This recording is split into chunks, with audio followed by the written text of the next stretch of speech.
Hey there, everybody, and welcome back to the Addiction and Co-occurring Disorders Treatment Manual. This is Unit 1, Part 5, An Introduction to Anxiety. I'm your host, Dr. Elise Snipes.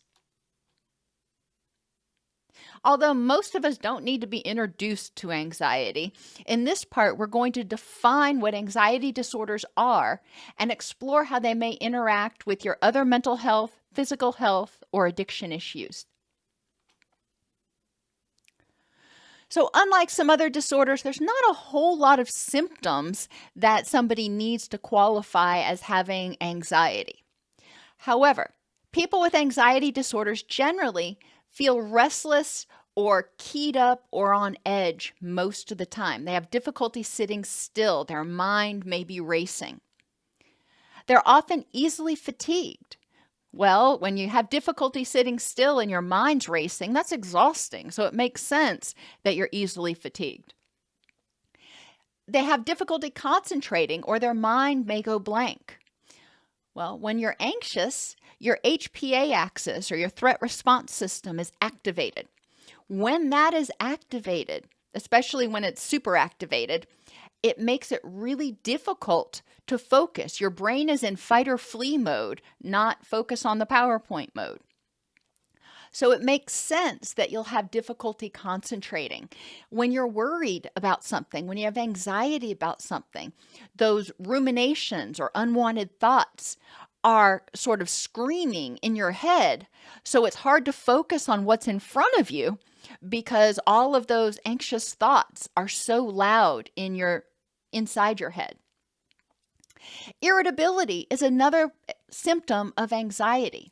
Anxiety is the flee part of the fight or flee reaction. Anxiety is part of your stress response or your threat response.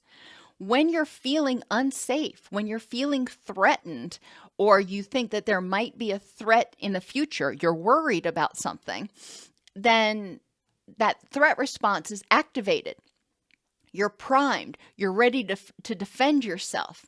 Well, unfortunately, that can come out as irritability. When you're anxious, you often respond with irritability or anger to people, things, events that normally wouldn't trigger you. But because you were already primed, because you already felt vulnerable, you responded more strongly and more irritably to those things. And people with anxiety often experience a lot of muscle tension. When you are primed to fight or flee, when you're anxious, when you're primed for responding to a threat, you keep your muscles tense. Think about athletes. They don't stand on the goal line. They don't do whatever they're doing and just stand flat-footed. They're typically bouncing on their toes. They're ready. They're primed to go. And having those muscles tense and ready to spring into action is part of the stress response. People with anxiety feel that way all the time, so their muscles are tense and ready to spring into action all the time, which is what we call muscle tension. And sleeping or eating disturbances. People with anxiety, because that stress response is activated, because they don't feel safe, because they're worried about impending threats, have difficulty relaxing enough to get good quality sleep.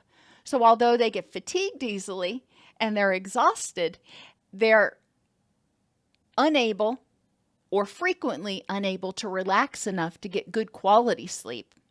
So they may either not sleep at all, they've got insomnia, they may wake up throughout the night, or they may sleep, but it's not quality sleep. So they wake up and they find themselves napping a lot because they're just not getting rested. And eating disturbances are also common because high sugar, high fat foods trigger dopamine and endorphins, which can be calming to people who are feeling anxious. So we may see some food addiction as a response to that particular anxiety symptom. Just like the other parts that we talked about, I want you to think about how each symptom of anxiety could trigger addictive behavior, how each symptom of anxiety could trigger depression, anger, guilt, grief, and jealousy. Remember, depression is a feeling people have when they're out of gas, when they feel hopeless and helpless. Well, when you're anxious a lot or constantly, at a certain point, you may start feeling like you're out of gas and hopeless. When you have anxiety a lot, again, you may not be acting the way you think you should act. You may not be able to attend to things the way you think you should, which can trigger guilt. And if you miss things that, like going to your kids' recitals or something because your anxiety was too high, then you may feel grief about letting people down. And you may be jealous of people who aren't anxious. Or jealousy is anger at people for having something that you want.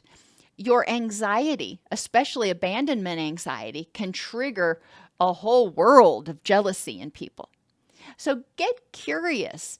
List each thing, addictive behavior, depression, anger, guilt, grief, and jealousy, on different sheets of paper or on different lines on the same sheet of paper, and think about how each symptom of anxiety might trigger that feeling or behavior in you. And just like in the other parts, think about 3 healthy ways that you can address each symptom in order to prevent it from getting worse or prevent relapse.